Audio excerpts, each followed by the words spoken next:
በስመ አብ ወወልድ ወመንፈስ ቅዱስ አሐዱ አምላክ። ከዚህ በመቀጠል የዕለቱን ስንክሳር እናሰማለን። ውድ የባህራን ሚዲያ ቤተሰቦች ቪዲዮውን ላይክ፣ ኮሜንት እና ሼር በማድረግ ዝግጅቱን ማዳመጥ እንድትጀምሩ እናስታውሳችኋለን። ስንክሳር ዘወርሃ ግንቦት 18 አንድ አምላክ በሚሆን በአብ በወልድ በመንፈስ ቅዱስ ስም በግንቦት ወር 18 በዚህች ቀን የክብር ባለቤት ጌታችን ካረገ በኋላ በ10ኛው ከትንሣኤው በ50ኛው ቀን ለደቀ መዛሙርቱ ከአብ የሚሰርጽ ሌላ አካላዊ ሕይወት ጰራቅሊጦስን እልክላቸዋለሁ ብሎ ተስፋ እንደሰጣቸው በሐዋርያት ላይ አጽናኝ መንፈስ ቅዱስ ወረደ። እናንተም ከአርያም ኃይልን እስከምትለብሱ በኢየሩሳሌም ኑሩ አላቸው። ሁለተኛም ያ እውነተኛ መንፈስ በመጣ ጊዜ ወደ እውነት ሁሉ ይመራችኋል አላቸው። ጴጥሮስም እንዲህ አላቸው፣ እርሱም አለቃቸው የሆነ ጌታችን አጽናኙን ይሄውም መንፈስ ቅዱስን ነው ሊልክልን ተስፋ አስደርጎናል። የምናሰማውንና የምናደርገውን ልብ ያስደርገን ዘንድ። ይህንንም ሲነግራቸው እነሆ የአውሎ ነፋስ ድምፅ ሰሙ። በዓለም ውስጥ እንደርሱ ያለ የማያውቁት ጣፋጭ ማዛ ሸተቱ። የተከፋፈሉ የእሳት ላንቃዎችም በእያንዳንዳቸው ላይ ሲወርድ ታዩ። በአዲስ ቋንቋም ተናገሩ። ለጌትነቱ እጅ መንሻ ሊሆን 40 ቀን ጾሙ። ሁለተኛም በሐዋርያት ሥራ መጽሐፍ ባለ 50 የተባለውም ቀን በደረሰ ጊዜ ሁሉም በአንድ ልብ ሆነው አብረው ሳሉ ድንገት ከሰማይ የአውሎ ነፋስ ድምፅ መጣ። ተቀምጠው የነበሩበትም ቤት ሁሉ ሞላው። የተከፋፈሉ የእሳት ልሳኖችም ታዩአቸው፣ በእያንዳንዳቸውም ላይ ተቀመጡባቸው። ሁሉም መንፈስ ቅዱስን ተመሉ። በየራሳቸውም በሀገሩ ሁሉ ቋንቋ ይናገሩ ጀመር፣ መንፈስ ቅዱስ ይናገሩ ዘንድ እንደሰጣቸው። ከሰማይም በታች ካሉ ሕዝብ ሁሉ በጸሎት የተጉ አይሁድ በኢየሩሳሌም ይኖሩ ነበር። ይህንንም ድምፅ በሰሙ ጊዜ ደንግጠው ሁሉም ተሰበሰቡ፣ በየሀገራቸው ቋንቋ ሲናገሩ ሰምተዋቸዋልና። ተደንቀውም በድንጋጤ እንዲህ አሉ፣ እነሆ እኒህ የገሊላ ሰዎች አይደሉምን? እኛም እያንዳንዳችን የተወለድንበትን የገዛ ቋንቋችንን እንዴት እንሰማለን? የጳርቴና የሜድ የኤላሜጥም ሰዎች ስንሆን በሁለት ወንዝም መካከል በይሁዳም በቀጰዶምያም በጳንጦስም በእስያም በፍርግያም በጵንፍልያም በግብፅም በቀሬናም በኩል ባሉት በሊቢያ ወረዳዎች የምንኖር በሮሜም የምንቀመጥ አይሁድም ወደ ይሁዲነት የገባን የቀርጤስና የአረብ ሰዎች ስንሆን የእግዚአብሔርን ገናናነት በቋንቋችን ሲናገሩ እነሆ እንሰማቸዋለን። ሁሉም ደንግጠው የሚናገሩትን አጡ። እርስ በርሳቸውም እንጃ ይህ ምን ይሆን አሉ። ሌሎች ግን እያፌዙባቸው ጉሽ የወይን ጠጅ ጠግበዋል አሉ። ጴጥሮስም ከ12ቱ ጋር ቆመ፣ ድምፁንም ከፍ አድርጎ እንዲህ ሲል ተናገራቸው። የይሁዳ ሰዎች በኢየሩሳሌምም የምትኖሩ ሁላችሁ ይህ በእናንተ ዘንድ የታወቀ ይሁን፣ ቃሎቼንም አድምጡ። ለእናንተ እንደ መሰላችሁ እነዚህ የሰከሩ አይደሉም፣ ከቀኑ 3ኛ ሰዓት ነውና። ነገር ግን ይህ በነቢዩ በኢዩኤል የተባለው ነው። እግዚአብሔር አለ፣ በመጨረሻው ቀን እንዲህ ይሆናል፣ ሥጋ በለበሰ ሁሉ ላይ ከመንፈሴ አሳድራለሁ። ወንዶችና ሴቶች ልጆቻችሁ ትንቢትን ይናገራሉ፣ ጎበዛዝቶቻችሁም ራእይን ያያሉ፣ ሽማግሎቻችሁም ሕልምን ያልማሉ። ደግሞም በዚያ ወራት በወንዶችና በሴቶች ባሪያዎቼ ላይ መንፈስ ቅዱስን አሳድራለሁ፣ ትንቢትን ይናገራሉ። ድንቆችን በላይ በሰማይ ምልክቶችንም በታች በምድር እሰጣለሁ። ደምም እሳትም የጢስ ጭጋግም ይሆናል። ታላቅ የሆነ የጌታ ቀንም ሳይመጣ ፀሐይ ወደ ጨለማ ጨረቃም ወደ ደም ይለወጣል። የጌታን ስም የሚጠራ ሁሉ ይድናል። ዳዊትም እንዲህ አለ፣ ቅዱስ መንፈስህን ከኔ ላይ አትውሰድብኝ፣ ደስ የሚያሰኝ ድህነትንም ስጠኝ። በጽኑ መንፈስህም አጽናኝ። ለዝንጎች ሕግህን እንዳስተምራቸው ሁለተኛ መንፈስህን ትልካለህ፣ ይፈጠራሉ አለ። ደግሞም በእግዚአብሔር ቃል ሰማዮች ጸኑ፣ ሰራዊቶቻቸው ሁሉ በአፉ እስትንፋስ።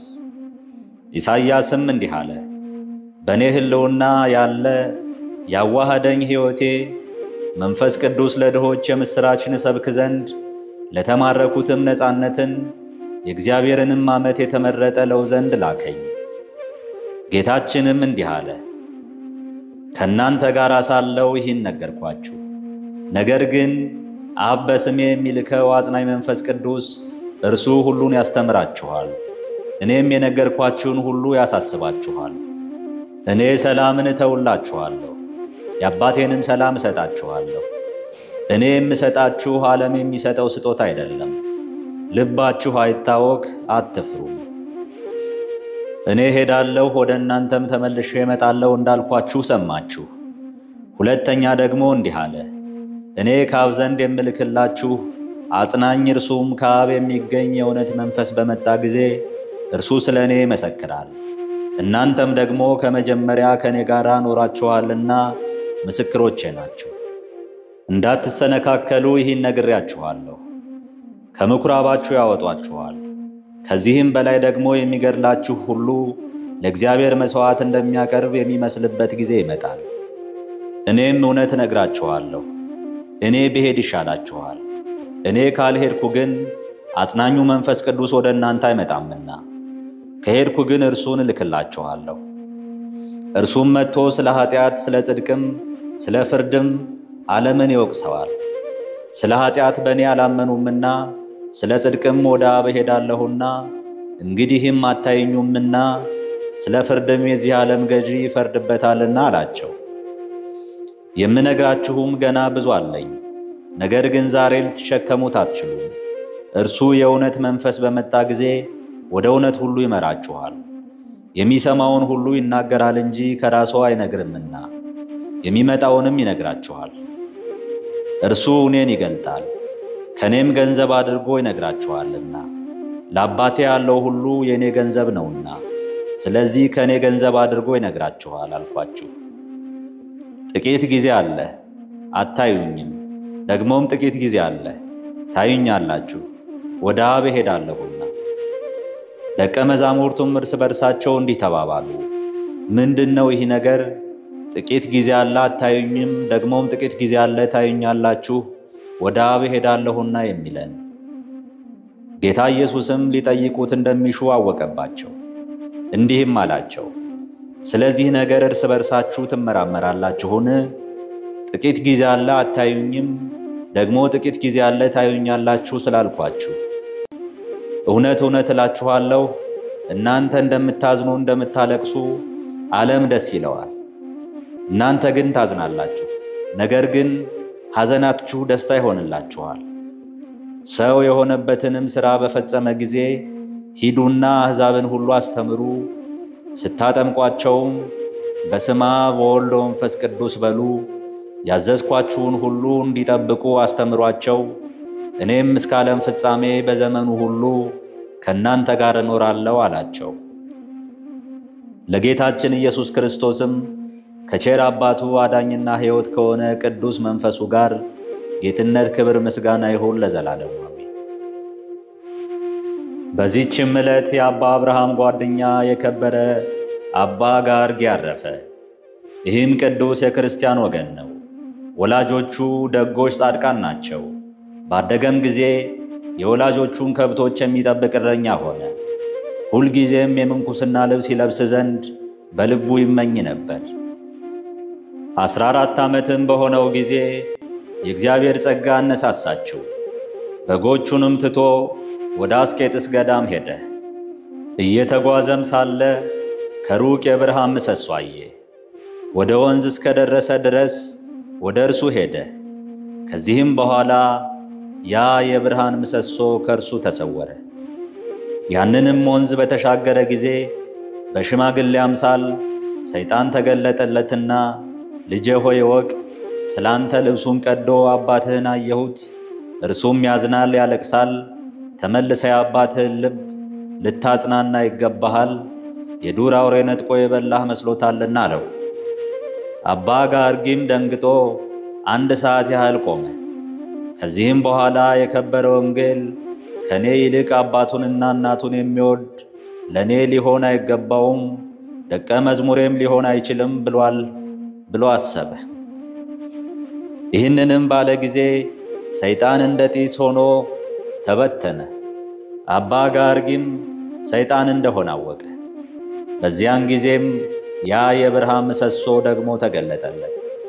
የእግዚአብሔርን መልአክ በመነኩሴ አምሳል አብሮት ተጓዘ። ቅዱሱም መልአኩን ተከተለው። እርሱም ከአባ አርዮን ገዳም አደረሰው። አባ ጋርጊም ከአንድ ጻድቅ ሰው መነኩሴ ጋር በዚያ 14 ዓመት ወጥ ሳይቀምስ ወይን ሳይጠጣ የአትክልት ፍሬም ቢሆን በዚህ በ14 ዓመት ያህል ከሚቀመጥ በቀር አልተኛም። ተጋድሎውንም በጨመረ ጊዜ የእግዚአብሔር መልአክ ተገለጠለትና እንዲህ አለው፣ ሥጋህ እንዳይደክም በመካከለኛ ገድል ተጋደል ብሎሃል ጌታ። ከዚህም በኋላ ሊሠራው የሚገባውን ሥርዓት ሠራለት። ሁል ጊዜም እስከሚመሽ እንዲጾም ትንሽም እንጀራን እንዲበላ ከ4 ሰዓት እስከ መንፈቀ ሌሊት ስለ ሥጋው ዕረፍት እንዲተኛ በቀረው ሌሊት እስኪነጋ ተግቶ እንዲጸልይ በዚህም ተጋድሎ ብዙ ዘመናት እየተጋደለ በኖረ ጊዜ በበረሃ ውስጥ ብቻውን ሊኖር ወዶ በጫካ ውስጥ እየተመላለሰ 2 ዓመት ኖረ። ከዚህም በኋላ ጌታ ተገልጾለት ወደ ቦታው እንዲመለስ አዘዘው። ያን ጊዜም አምላካዊት ኃይል ከከበሩ መክሲሞስና ደማቴዎስ ገዳም አደረሰችው። እርሷም ለደብሩ አቅራቢያ ናት። ወደ ደብሩም በተመለሰ ጊዜ በዚያን ወቅት አብርሃም ከዓለም ወደዚያ ገዳም መጥቶ ሁለቱም ተገናኙና በአንድነት ተስማምተው የአስቄጥስ ገዳም አበምኔት ወደሆነ ወደ አባ ዮሐንስ ደረሱ።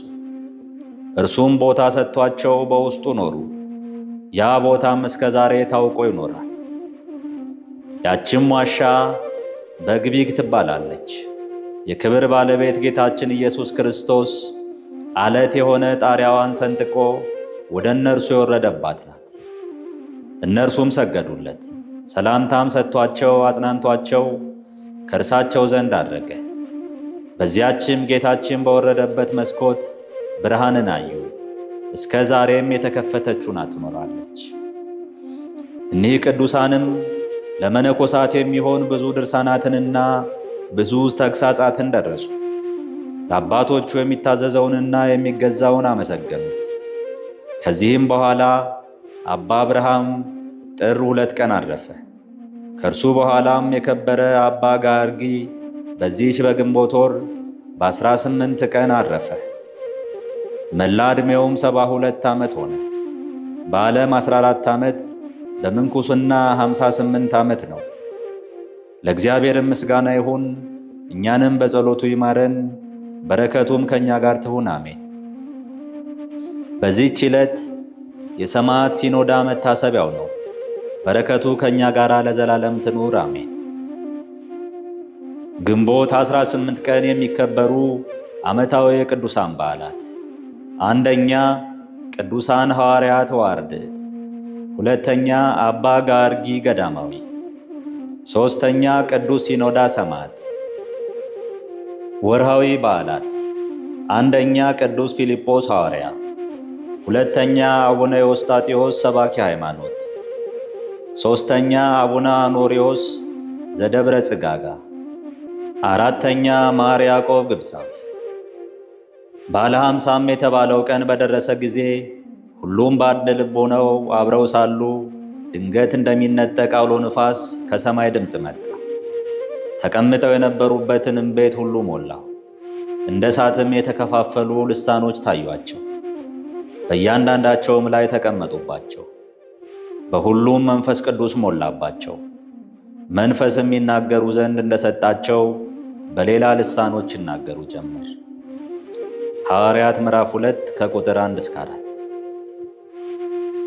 ጌታ ሆይ ከብልጽግናቸው ብዛት የተነሳ ብዙ መባ ካገቡት ይልቅ የድሃይቱን አነስተኛ መባ እንደተቀበልክ ለሁል ጊዜ የሚያገለግሉ አላፍ መላእክትን እያሳሰብኩ በችግሬ ጊዜ የማቀርብልህን ምስጋና ተቀበል።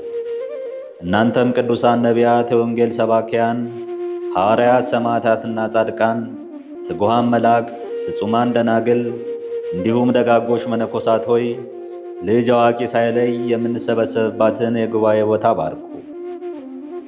ይህን መጽሐፍ ወረቀት አዘጋጅቶ ብራና ዳምጦ የጻፈውና ያጻፈውም ከግዕዝ ወደ አማርኛ የተረጎመውን ቃለ ንባቡን በእርጋታ መንፈስና በተመስጦ ሕሊና ያዳመጠ በደለኛን ሁሉ የምታስምር የጌታ እናቱ በማርያም ጸሎት ኢየሱስ ክርስቶስ በአንድነት ይማረን።